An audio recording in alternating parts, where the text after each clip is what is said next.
Live from New Delhi, you're watching DD India Live, India's voice to the world. I'm Tanvi Taneja. Coming up in the next 30 minutes. Japanese Prime Minister Shigeru Ishiba to stay on as leader after winning a runoff in the House. US President-elect Donald Trump speaks to Russian President Vladimir Putin, advises him to de-escalate tensions. Kremlin denies reports of Trump-Putin call. And COP29 climate summit opens in Azerbaijan's capital, Baku.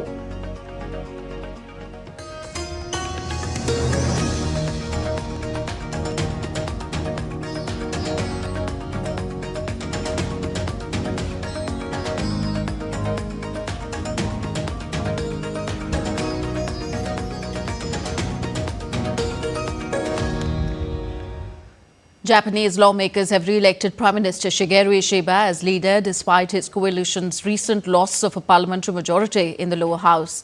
In Monday's vote, Prime Minister Ishiba secured 221 votes in the 465-seat lower house to beat top opposition leader Yoshihiko in the first runoff in 30 years.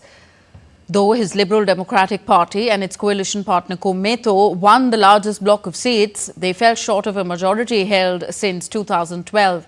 Now, Ishiba will need support from smaller opposition parties to advance his policy agenda. US President-elect Donald Trump announced late on Sunday that he is bringing back hardline immigration official Tom Homan to oversee the country's borders in the upcoming administration. In a post on his Truth Social platform, Trump said former acting director of Immigration and Customs Enforcement Tom Homan will be in charge of the country's borders in his new administration. He added that in addition to overseeing the southern and northern borders and maritime and aviation security, Homan will be in charge of all deportation of illegal migrants back to their country of origin. Homan, who served in Trump administration for a year and a half during his first term, is also a contender for Secretary of Homeland and Security. Trump has pledged to launch on day one of his presidency the largest deportation operation of undocumented immigrants in US history. Former Republican presidential candidate and biotech executive Vivek Ramaswamy announced on Sunday that President-elect Donald Trump plans to make mass deportations a top priority when he returns to the White House. Trump, who campaigned on a strict immigration stance, has vowed to initiate a sweeping crackdown aiming to set record deportation numbers. His running mate, J.D. Vance, estimated the operation could see up to 1 million people deported annually. Not a cent of government spending should go to subsidize this, not to sanctuary cities, not to federal aid to people who are in this country illegally. And we're going to see a large number, by the millions, of self-deportations as well. And so these are pragmatic places to start that would give us, yes, the largest mass deportation in American history. So Donald Trump will become the first president of the United States to take office while several criminal cases against him are pending in various courts of the country. So does his ascent to the highest office in the US relieve him of his legal troubles? Or will the dozens of criminal and civil charges against him continue? DD India's Amritpal Singh finds out. One question that's hotly being debated here, both in political circles and the media, is what happens to the legal cases against Donald Trump. Now that he's won the election, will it mean that criminal cases against him would disappear? Trump has been battling 4 simultaneous prosecutions, 2 related to his efforts to overturn the 2020 election result in Georgia, 1 on his mishandling of secret documents, and 1 on his hush money payments to adult film star Stormy Daniels. If media reports are to be believed, federal officials are already exploring options on how to wind down the federal cases under the assumption that sitting US presidents cannot be prosecuted or jailed while in office. This assumption flows from a long-standing US Department of Justice policy, which has been reaffirmed by US Supreme Court rulings that maintain that sitting presidents cannot be tried or jailed while in office. Legal experts, however, say much would still depend on the judge. Generally, there is no immunity for civil cases where the acts, especially when the acts are outside of the official duties of the president. Here in the civil case against Donald Trump, those definitely are acts that are related to his personal business affairs. So I don't see any immunity being given in those circumstances. Now, the federal and state criminal cases, that's more of a gray area and will be left to the interpretation or ruling of the individual courts that are hearing those cases. Who Trump appoints as his Attorney General is being keenly watched here in the US because his AG could be instrumental in stalling the cases, if not dropping them altogether. While the Trump-appointed Attorney General could drop the federal cases against him, but the cases in New York and Georgia will have to wait until the end of his term. With cameraman Sanjay Jaina, this is Amritpal Singh for DD India in Florida. US President-elect Donald Trump spoke with Russian President Vladimir Putin and discussed ending the Russia-Ukraine conflict, advising him to de-escalate tensions. Sources say Trump held the call from his Mar-a-Lago estate in Florida on Thursday, just days after his stunning election victory over Democratic rival Kamala Harris. During the call, Trump highlighted the significance of the substantial US military presence in Europe. Trump had claimed that he could end the Russia-Ukraine conflict within a day of assuming office during the election campaign. However, Kremlin spokesman Dmitry Peskov denied these reports of the phone call between Putin and Trump, adding that Putin has no specific plans to speak to Trump at present. Russia launched an overnight missile strike in southern Ukraine, killing at least 6 and injuring 21 others, including 5 children. Several buildings caught fire in the region. Emergency blackouts were introduced as a preventive measure in Kiev, following which the Ukrainian Air Force has put the whole country under air raid alerts. The Ukrainian Air Force claims to have shot down 2 missiles and 39 out of 74 drones launched by Russia overnight. The strike comes a day after Moscow and Kiev launched record overnight drone attacks on one another. India's External Affairs Minister Dr. S. Jaishankar and Russia's First Deputy Prime Minister Denis Manturov addressed the India-Russia Business Forum in Mumbai on Monday. Denis Manturov is on a 2-day visit to India from November 11th to 12th as part of a working trip aimed at strengthening bilateral ties.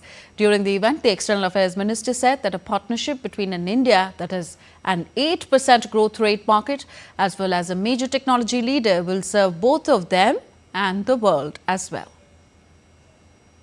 Russia has consciously focused more deeply on Asia since 2022.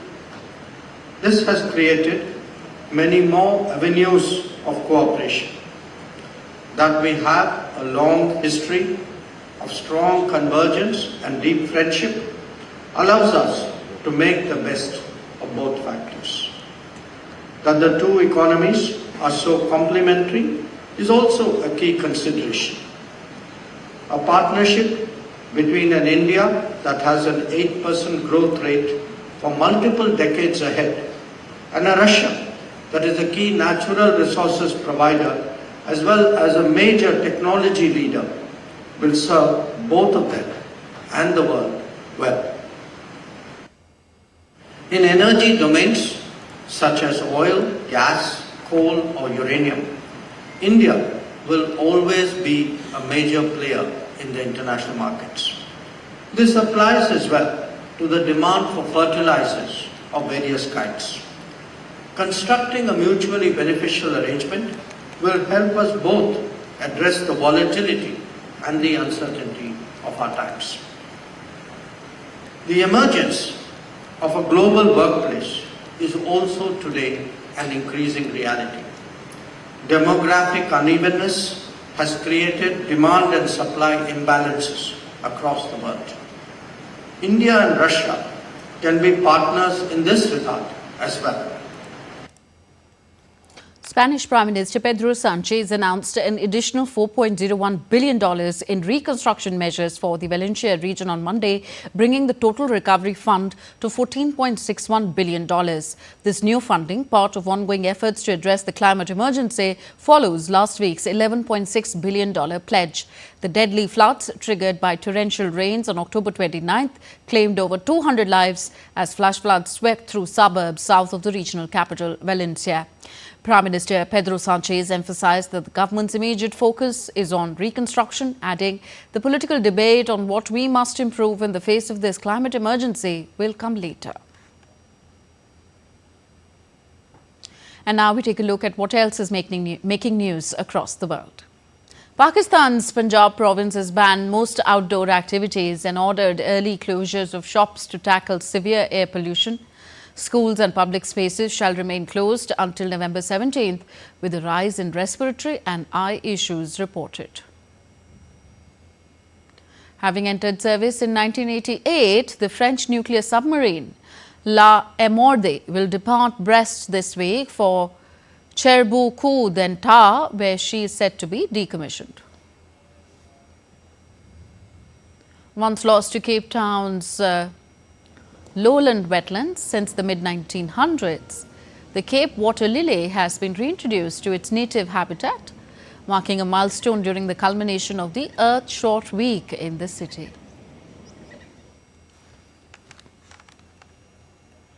Still to come on this edition of DD India Live. Mauritius Prime Minister Pravin Kumar Jugnauth concedes defeat in the hotly disputed legislative election. India's Ayushman Bharat Yojana registers 2.16 lakh enrollment within a week. Indian Constitution's original manuscript replica showcased at the Shaja International Book Fair 2024.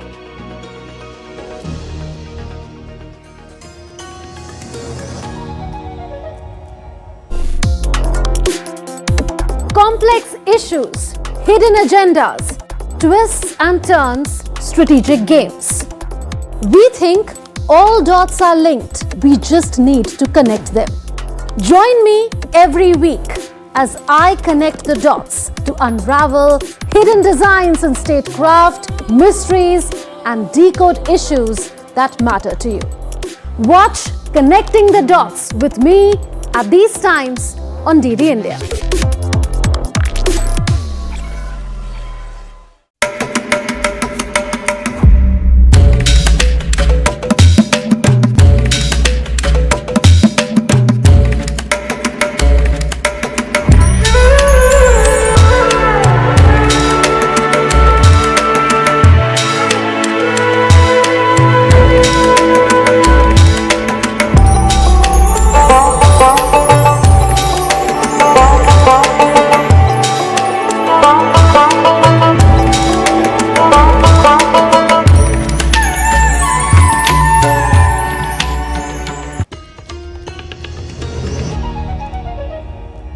Welcome back. You're watching DD India Live. I am Tanvi Taneja.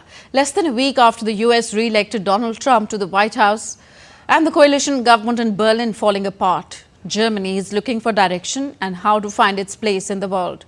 German Chancellor Olaf Scholz said on Sunday that he would be willing to call a vote of confidence in Parliament before Christmas, a move that would pave the way for snap elections. Scholz, whose coalition collapsed last Wednesday, had suggested holding a vote of confidence in his government on January 15th with a snap election in March, but the Conservative opposition led by Friedrich Merz wants an election in January. A confidence vote is a necessary precursor to an election. Lars Holter is with Deutsche Welle and joins me from Berlin now. Lars, let's look at the Germany and the US for a minute. What can you tell us? Yeah, thanks for having me. It's interesting to start with Germany and the US, both in the midst of a major change here. In the US, obviously, we will have Donald Trump back in the White House. And we know from his first term, as well as watching him throughout the campaign, that he will not be interested in the same kind of partnership with Germany and with Europe in general that we have had for decades, a partnership that worked both on a political but also on an economic level. And then we have the question too, who will speak for Germany in future? Because it looks like we'll be having snap elections here too. Over the weekend, Friedrich Merz came out with a bit of a push. He is the leader of the Christian Democrats, and with that party leading in current polls, he might very well be the next chancellor. He says he knows how to deal with the US under Donald Trump and how to establish a symbiotic relationship. He says, for example, that he would commit to buy fighter jets from the US at a time when obviously the US pushes Germany to spend more on defense, but at the same time he would push for those jets to get maintenance done in Germany with the necessary plants built and the jobs created here. Well, sounds like a plan, and yet we'll have to see what happens over the next couple of weeks. And what exactly is the plan for Germany? What do we know about snap elections and the schedule for it? Well, not much at all, except that Chancellor Olaf Scholz said that he is looking at having elections in March, but that doesn't seem to be a good idea in the eyes of, I guess, most Germans, as well as the politicians throughout the parties, and especially the corporate world. The CEO of Deutsche Bank said just before the weekend that every month we're losing now as a result of this power vacuum in Berlin will cost the German economy a year in terms of the country's economic comeback. Many others agree that it's important to elect a new and a strong government as quickly as possible, especially in times of turmoil and with the US changing course. As for the current government, they haven't really explained why it should all take that long. Last I heard over the weekend is that some people said the country doesn't want to have a political campaign overshadow Christmas, or that it would be important to calmly start into the new year. All sounds like a bunch of nonsense, of course, because an election most certainly doesn't ruin Christmas, whereas wasting a lot of time and being without leadership could actually ruin quite a lot for Germany. Thank you, Lars Holter, reporting from DW Berlin. Mauritius Prime Minister Pravin Kumar Jugnauth on Monday conceded defeat in the Indian Ocean Islands' hotly disputed legislative election. Jugnauth said his Le PEP alliance, led by his militant socialist movement, was heading towards a big defeat in Sunday's poll, adding that the people have chosen another team to lead the country. Final results are yet to be officially released, but opposition leader Naveen Ramgoolam looked set to take over the post of Prime Minister for the third time at the head of his Alliance of Change coalition. Only last month, Jugnauth was celebrating a historic deal with Britain to regain sovereignty over the Chagos Islands following a long-running dispute. Turnout in Sunday's vote was strong at about 80%, according to provisional estimates by the Election Commission. In Bangladesh, workers of 5 garment factories in Ghazipur have blocked the Dhaka-Mymensingh highway for the third consecutive day, demanding payment of outstanding wages and allowances, as well as the reopening of closed factories. The workers who took to the highway on Saturday continued their demonstration on Monday morning, leading to severe traffic congestion and creating immense hardship for commuters. Due to the protest, at least 20 garment factories in the surrounding area declared a holiday to avert trouble. Workers were urged to leave the highway with hopes of resolving the matter by the end of the day, reports the UNB. The climate summit COP29 opens in Azerbaijan capital Baku on Monday. As the 12-day summit kicks off, leaders highlighted the need for a new climate finance goal and a leadership and action to save the planet. The focus would be on transitioning away from fossil fuels and keep the world on track to 1.5 degrees of global warming. COP29 overlaps the G20 summit in Brazil, where the climate issues are going to be discussed as well. As a key player in the global south, India at COP29 will play a significant role in shaping the discussions on climate finance. India's stance asserts that developed nations should take greater responsibility in mobilizing financial resources to support developing nations. COP29 is a moment of truth for the Paris Agreement. It will test our commitment to the multilateral climate system. We must now demonstrate that we are prepared to meet the goals we have set ourselves. We must agree a new global climate finance goal. If at least 2/3 of the world's nations cannot afford to cut emissions quickly, then every nation pays a brutal price. If nations can't build resilience into supply chains, the entire global economy will be brought to its knees. No country is immune. India's flagship health insurance scheme Ayushman Bharat Pradhan Mantri Jan Arogya Yojana registered over 2.16 lakh new beneficiaries above the age of 70 within its first week. The scheme aims to provide health coverage to elderly regardless of their income and economic status. Kerala has registered the highest number of the new beneficiaries with 89,800 cards issued for the elderly. The central government's latest initiative aims to benefit approximately 4.5 crore families with 6 crore senior citizens. Everyone aged 70 or more, irrespective of income, will be entitled to a cover of 5 lakh rupees annually. The curtain raiser for the 55th edition of the International Film Festival of India, IFFI, was held in New Delhi. The festival is scheduled to take place in Goa from November 20th to 28th. Dr. L. Murugan, the Minister of State for Information and Broadcasting, noted that the event has garnered a significant international response. Internationally, you compare, our festival is one of the largest festival in the international level. Our IFFI, you can compare with Cannes or some other festival. So you find the differences, the festival, how it is glorious festival is taking place. More than 2,000 international films are entered here.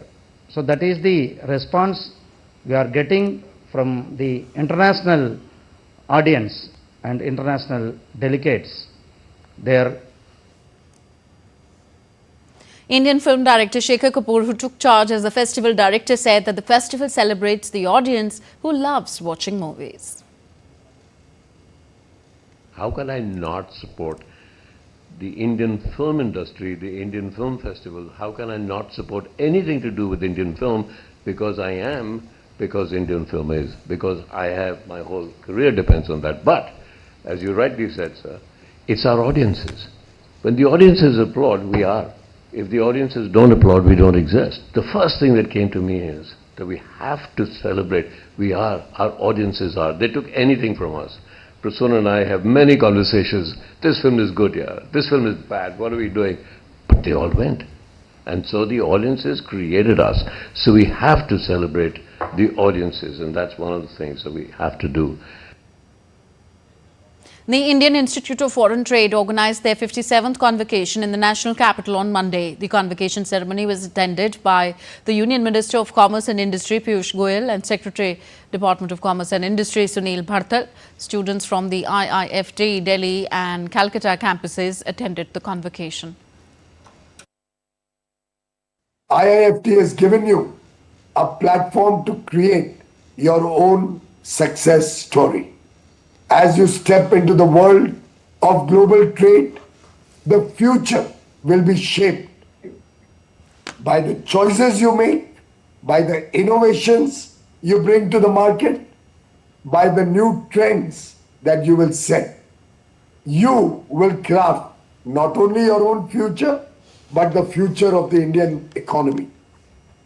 An Indian tri-service exercise, Purvi Prahar, is ongoing in the forward areas of the northeastern state of Arunachal Pradesh. The exercise aims to train elements of the Indian Army, Navy, Air Force in executing integrated joint operations in mountainous terrain, thus enhancing operational readiness and inter-service coordination.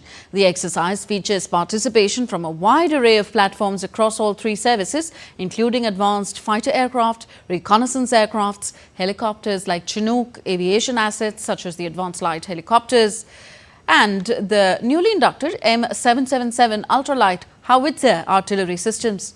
Troops refine their skills and leverage cutting-edge technologies like swarm drones, first-person view drones, loiter munitions, which have significantly transformed modern warfare by improving situational awareness, precision and speed. The National Book Trust of India is showcasing a prestigious replica of the original handwritten Indian Constitution manuscript at the 43rd Shaja International Book Fair running from November 6th to 17th. This certified A3-sized copy, known for its clarity and quality, is part of India's extensive literary display at the event, where over 2,500 publishers from 112 countries are represented. In addition to this rare exhibit, the Trust is presenting notable series like PM Yuva and India at 75, celebrating India's freedom movement and knowledge systems. India's presence at the fair is strong, with 52 publishers, joined by global literary figures and workshops promoting creative writing. Organized by the Sharjah Book Authority under the theme, It Starts with a Book. The Shaja International Book Fair 2024 continues to shine as a hub for global literary exchange and will conclude on November 17th. We are participating in this Sharjah International Book Fair for quite a long time. It's around more than 2 decades. And we are coming with a collective exhibit of books from India. The books from the National Book Trust of India, which is the nodal agency of Government of India for supplementary reading in the country, and the books from other publishers, the publishers who cannot afford to participate in such an international exhibition. So we are providing them the opportunity to showcase their books, and they can benefit from it. If you see the books, if you see the books which is being showcased, you may find that original replica of Constitution, which has been published by Lok Sabha of India. You can find that original handwritten Constitution, and that is being showcased here. Other than that, you will find books on freedom fighters series. You can find the books under the PM Yuva scheme. You can find the books on Gandhi, you can find the books on Vivekananda, you can find the books on Aurobindo, you can find the books on Tagore. Other than that, you will also find the finest cultural, literary heritage of books on finest cultural heritage, literary heritage of India. That's all for this edition of DD India Live. Do let us know your thoughts on the news of the day. Connect with us on our different social media handles at DD India Live.